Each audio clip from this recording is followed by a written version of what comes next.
3. Katapos-tapusan, mga kapatid, ay inyong idalangin kami upang ang salita ng Panginoon ay lumaganap at luwalhati nawa na gaya rin naman sa inyo, at upang kami ay mga ligtas sa mga taong walang katwiran at masasama, sapagat hindi lahat ay mayroong pananampalataya.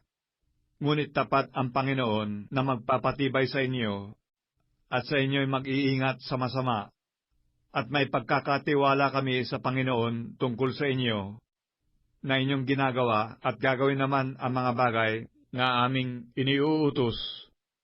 At patnubayan nawa ng Panginoon ang inyong mga puso sa pag-ibig ng Diyos at sa pagtitiis ni Kristo.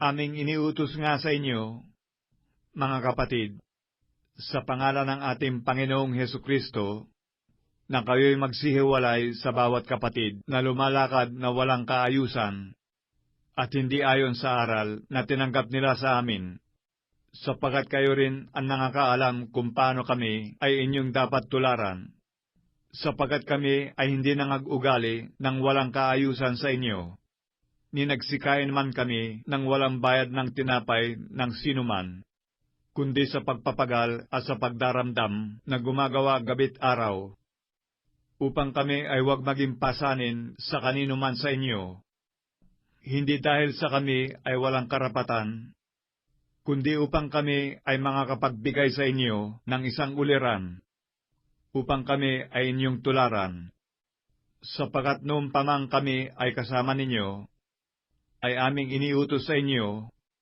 kung ang sinuman ay ayaw gumawa, ay huwag din namang kumain, sapagat aming nababalitaan ang ilan sa inyo na nagsisilakad ng walang kaayusan, na hindi man lamang nagsisigawa, kundi mga mapakialam sa mga bagay ng iba.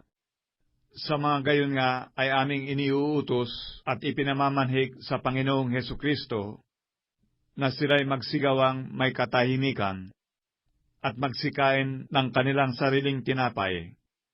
Ngunit kayo, mga kapatid, huwag kayong mga pagod sa paggawa ng mabuti, at kung ang sino may hindi tumalima sa aming salita sa pamamagitan ng sulat na ito, inyong tandaan ang taong yaon, upang huwag kayong makisama sa kanya, nang siya'y mahiya. At gayon may, huwag ninyong ariin siyang kaaway, kundi inyo siyang paalalahanan tulad sa kapatid. Ngayon, ang Panginoon din ng kapayapaan ay magbigay nawa sa inyo ng kapayapaan sa buong panahon at sa lahat ng paraan.